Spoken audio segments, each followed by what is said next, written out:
Olá, pessoal. Então, dando continuidade ao nosso sistema endócrino, né? A gente vai entrar agora numa outra. Não é uma patologia, é uma situação aguda que o paciente se encontra, que é a diabetes insípido. A diabetes insípido, o nome é parecido, mas não tem nada a ver com a diabetes mellitus. A diabetes insípido, ela é um distúrbio que o paciente apresenta, um distúrbio do metabolismo da água, tá? Causado pelo hormônio chamado hormônio antidiurético, né? Esse hormônio, como espero que vocês tenham lido o resumo que os colegas fizeram referente às funções das glândulas, né? Lá, então, tem a glândula hipófise, né? Que a hipófise, então, a hipófise é encontrada no encéfalo, né? Uma glândula responsável por ela ajuda, a hipófise, então, é a glândula mestre, que ela ajuda, tem várias funções do metabolismo do nosso corpo, e uma das funções, então, é a secreção, quando eu digo secreção, a produção, né, do hormônio antidiurético. O que esse hormônio antidiurético fisiologicamente ele faz no nosso corpo, né? Quando o rim está produzindo a urina, que é água, né? Quando tem muita produção, o que essa glândula faz? Ela é estimulada a produzir, a secretar um hormônio antidiurético, o próprio nome já diz, né? Anti, para parar a diurese. Isso acontece de forma fisiológica, né? Por quê? Porque a água que a gente toma para se hidratar, a água que o próprio corpo produz, né? Lembrando que 70% do nosso corpo tem água. Quando chega lá o rim, ele não, a função dele é só produção, filtragem, produção de água, e ele tem que ter um stop nisso. O stop é que quando ele produz muito, manda uma mensagem lá para o nosso cérebro, lá para a glândula hipófise, para ela diminuir a produção de água. E quem faz a diminuição da produção de água é esse hormônio chamado hormônio antidiurético, tá? E essa síndrome, então, a diabetes insípido, ela se dá pelo distúrbio deste hormônio, né? Algum distúrbio, então, lá na glândula hipófise. A glândula não responde, ela produz, tem deficiência na produção desse hormônio antidiurético, né? E uma das causas, então, um dos sinais e sintomas que vocês então vão ver, se ela não produz este hormônio, que é um hormônio antidiurético, o que vai acontecer? Esse paciente vai apresentar muita urina. Então, aqui como o desenho já mostra, ó, a glândula hipófise, né, circulada aqui em vermelho, ela manda o hormônio antidiurético para o rim, para dizer para o rim, agora espera um pouquinho até o corpo se restabelecer e não tem mais formação de urina. Isso é a situação fisiológica.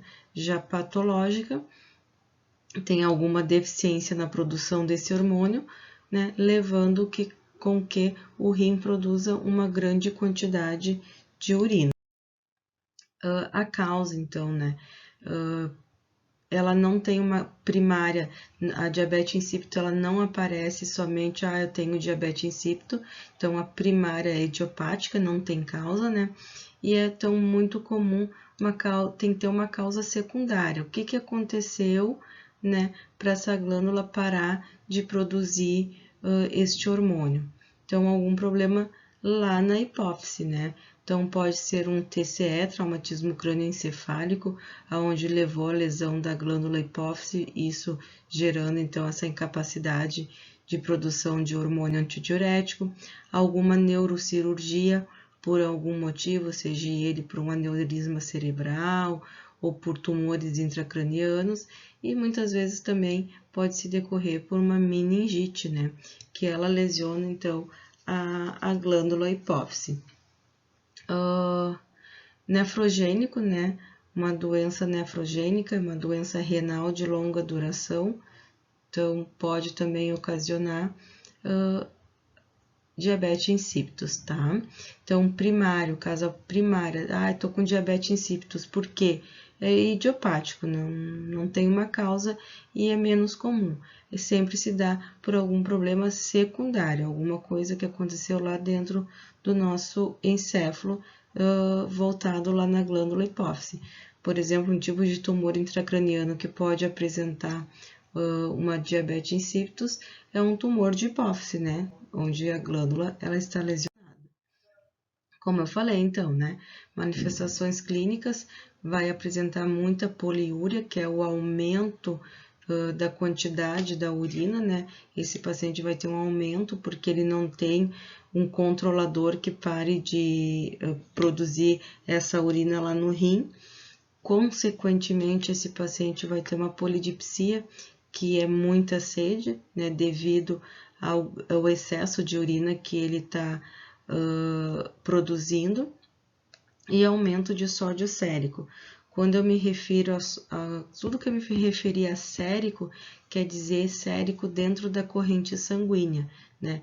Vai aumentar o sódio na corrente sanguínea. Por que vai aumentar esse sódio na corrente sanguínea? Pelo fato da alta produção de água, né, de urina, que esse rim está fazendo, o sódio não dá conta de sair todo na urina e acontece de ficar acumulado na corrente sanguínea. O diagnóstico, então, exames laboratoriais, o principal exame que se faz é para ver os níveis de hormônio. Sempre quando a gente quer ver o nível de hormônio na corrente sanguínea, a gente faz o exame de sangue, né? Então, esse hormônio, o hormônio antidiurético, né? Ele, no exame de sangue específico de hormônio antidiurético, ele vai ter uma dosagem de valores normais na corrente sanguínea. Um exame qualitativo de urina para descartar qualquer outras disfunções renais, tá? Esse é o diagnóstico. O tratamento, né? Eu tenho que aplicar um antagonista, né, dessa produção excessiva, né, por não ter o hormônio antidiurético. Na verdade, desculpa, não é um antagonista, né, eu tenho que administrar o hormônio antidiurético, né, porque como a hipófise ela não está produzindo o hormônio antidiurético, eu tenho que fazer a administração deste hormônio. Assim como lá na diabetes, que a gente falou, diabetes mellitus, a gente falou que é uma deficiência do hormônio que é a insulina, e para o tratamento da diabetes mellitus, a gente então faz a aplicação de insulina. Aqui, dessa mesma forma, a gente vai fazer a aplicação do hormônio antidiurético, só que ele é feito de forma endovenosa, tá? O nome deste hormônio antidiurético é DDAVP, tá? Essa causa, se não for tratada, né, esse problema de diabetes insípidos, se não for tratado, esse paciente vem a óbito, tá? Ele não consegue ter uma sobrevida com este problema aí. Cuidados de enfermagem, então, é medir com exatidão a ingestão e eliminação de líquidos. Então, esse paciente obrigatoriamente vai ter que fazer um balanço hídrico, né, para ver se o tratamento, a administração do DDT-AVP, que é o hormônio antidiurético, está fazendo efeito.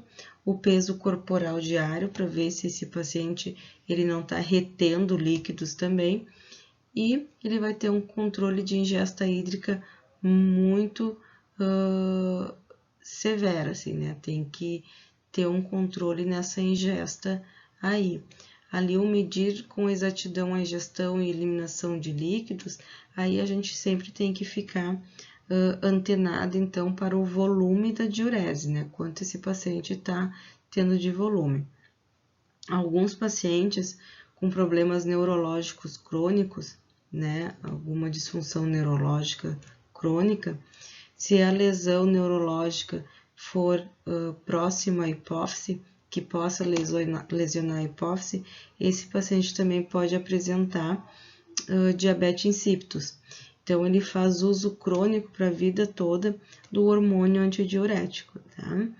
Alguns pacientes, eles não usam hormônio diurético endovenoso. Existe também o hormônio antidiurético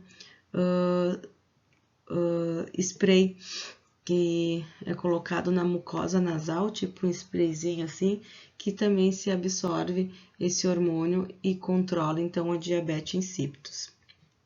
Então, um dos principais cuidados de enfermagem da diabetes insípidos é o controle rigoroso da diurese. Toda a questão hídrica, né, que perpetua em volta ao paciente, a gente tem que cuidar, né?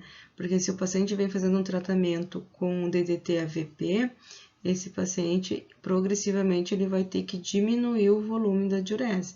E se ele continua aumentando, a medicação não está fazendo efeito, o médico vai ter que ver outras formas, tá? As outras formas é aumentar a dose, então, da administração desse hormônio antidiurético. Quando você chegar lá no quarto módulo, onde tem os cuidados críticos de pacientes de CTI, onde para cirurgias neurológicas, vocês vão ver que é uma complicação bem aguda também de um paciente com cirurgias neurológicas, que fizeram cirurgias próxima à glândula hipófise, né?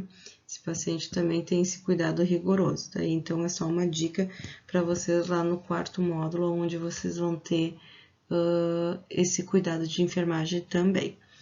Então, diabetes insípidos, a princípio é isso, né? Qualquer dúvida a gente vai tirar em aulas, então. Muito obrigada.